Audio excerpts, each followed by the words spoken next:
ओम सर्वेभ्यो नमो नमः।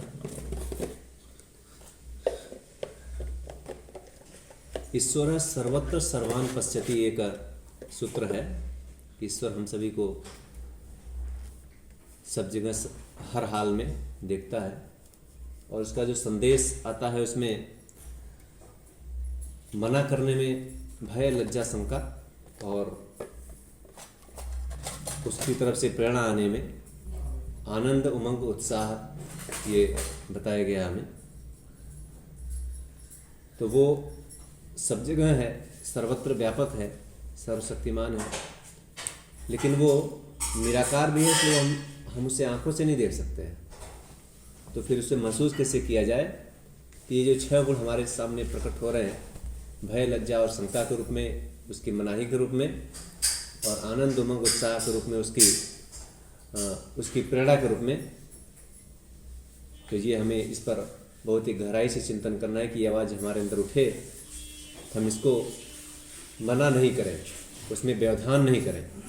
जैसा संदेश आ रहा है उसी तरह से क्रिया करते हुए आगे बढ़ें, तो शायद उसको पाना और उसको महसूस करना हमारे जीवन में आसान हो जाएगा।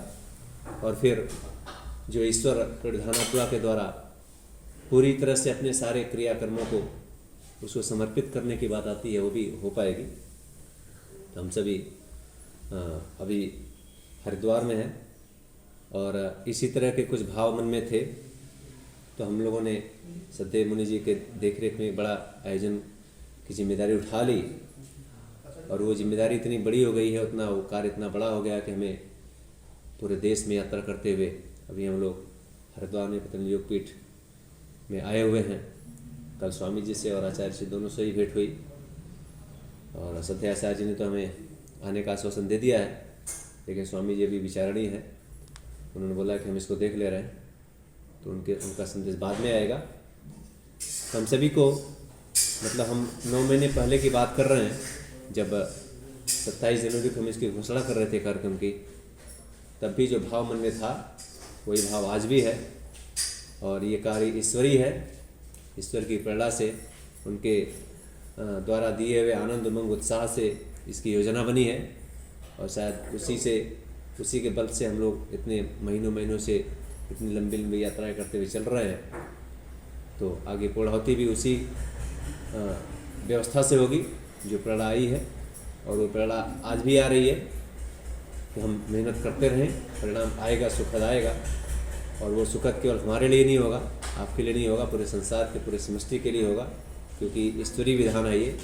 जब कोई प्रेरणा उधर से आती है और उस पर जब कदम बढ़ाया जाता है, तो फिर उस कदम में जो शक्ति और सामर्थ्य चाहिए वो भी उधर से आती है, मिलती है, और परिणाम तक अगर लगातार चला जाए तो परिणाम तक भी लेकर के जाती है। तो हम इसी भाव में हैं और 24 घंटे हम इसी भाव में रहते हुए अपने आप को हम लोगों ने लगा रखा है और सफलता भी धीरे धीरे करके उसी तरह से मिल रही है।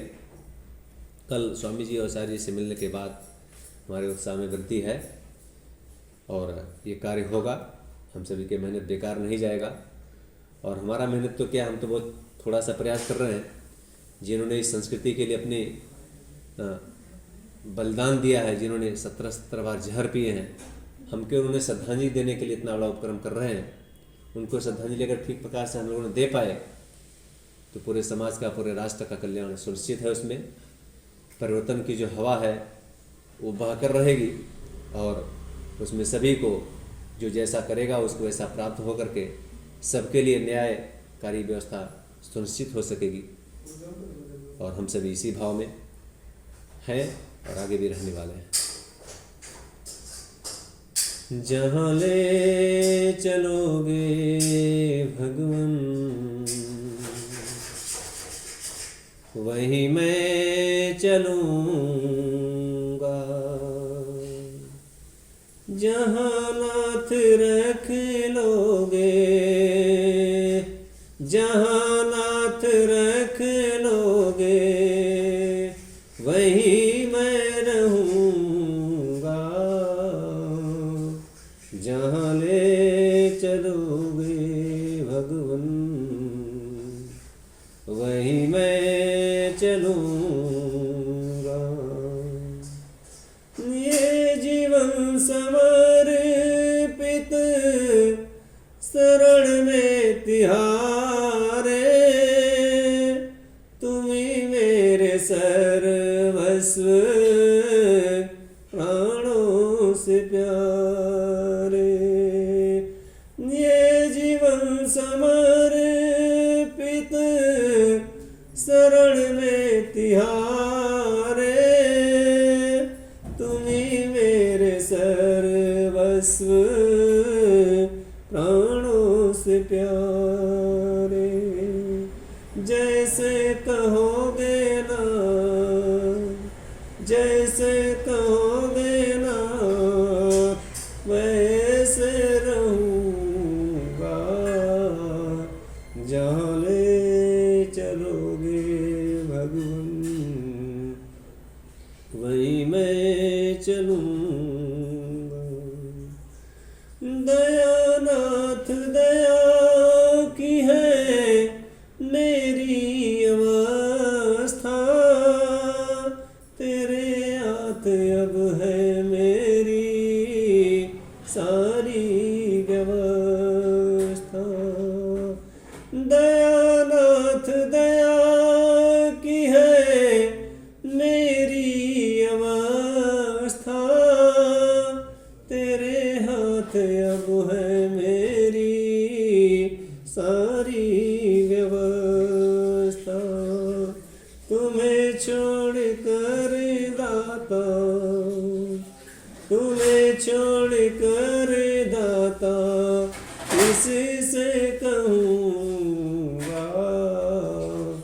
जहाँ ले चलोगे भगवन, वहीं मैं चलूँगा। ना कोई उलाहना, ना कोई अरीजी, कर लो करा लो भगवन, तुम्हारी है मर्जी। ना कोई उलाहना, ना कोई अर्जी, कर लो करा लो भगवन, तुम्हारी है मर्जी। कहना भी होगा तो,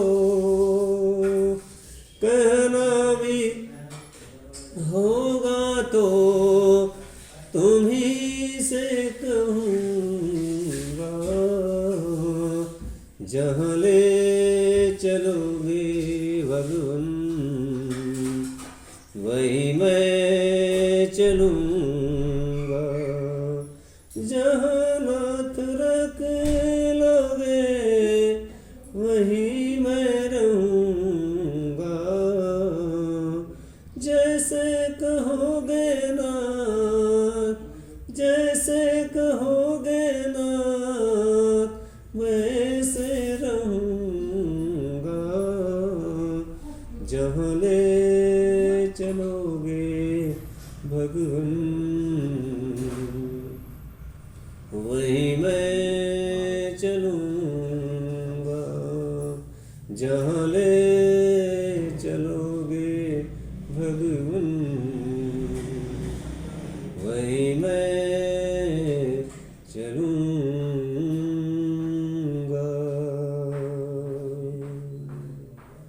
ये आयोजन जो है इस बात के लिए केवल है कि ऋषियों की संस्कृति में जो ईश्वर नाम का तत्व है और जो जीवात्मा नाम का तत्व है और ये जो प्रकृति है जो सत्व रजतम के रूप में कही गई है, इन तीनों का ठीक प्रकार से सम्यक प्रकार से बोध सारे संसार को हो जाए, सब लोग इसको समझ लें और इसमें अगर कोई शंका आदि है तो शंका का भी समाधान हो सके, क्योंकि तीनों ही बहुत विवादित हैं आज के समय में, ईश्वर नाम को लेकर के, आत्मा नाम को, जीवात्मा नाम को लेकर के। और प्रकृति तो जो नेचर कह दे रहे हैं, जो चारों तरफ बाहर दिख रहा है उसी को प्रकृति मान रहे हैं। जब ऋषियों का दर्शन कह रहा है कि ये विकृति है, प्रकृति तो सत्वरजतम से मिलकर के इस संसार का निर्माण होता है, उसे प्रकृति कहते हैं। तो ये ऋषियों का दर्शन, ऋषियों की प्रणाली और संस्कृति संसार के समक्ष बराबर से उद्घाटित हो जाए, इस सारे आयोजन के पीछे यही उद्देश्य है। और हम सभी प्रयास यही कर रहे हैं कि हम अपने उद्देश्य में सफल हों, क्योंकि हमारा उद्देश्य नहीं है कि महर्षि दयानंद का और उनके माध्यम से सारे ऋषियों का संदेश है कि ये संस्कृति, ये परंपरा, ये मान्यता पूरे संसार के जन जन तक बराबर से पहुंचनी चाहिए। जैसे वेद सभी के लिए उपलब्ध हैं, बराबर से हैं, सबके लिए हैं, वैसे ही ये संस्कृति भी सबके लिए बराबर से है। सबको जीवन जीने का बराबर अधिकार मिले, किसी को भी अन्यायप्रिय ढंग से उसे रास्ते से न हटाया जाए। कहने को तो हम शांति की बात करते हैं और शांति चाहते हैं, लेकिन हमारी शांति में किसी का जीवन समाप्त होकर के हमारे प्लेट में, हमारी थाली में न चला आए तो उनका भी जीवन है। चींटी से लेकर के सभी प्राणियों के पास उतना ही जीवन जीने का अधिकार है जो हमारे पास है। तो ये जो अतिक्रमण मचा हुआ है पूरे संसार में, आज जिस तरह से हमारे पास संदेश फिलिस्तीन और इजराइल से आ रहा है, कहीं से मानवता नाम की चीज़ नहीं दिखती वहाँ पर, न जाने कैसे इन्होंने धर्म की संज्ञा पाई हुई है।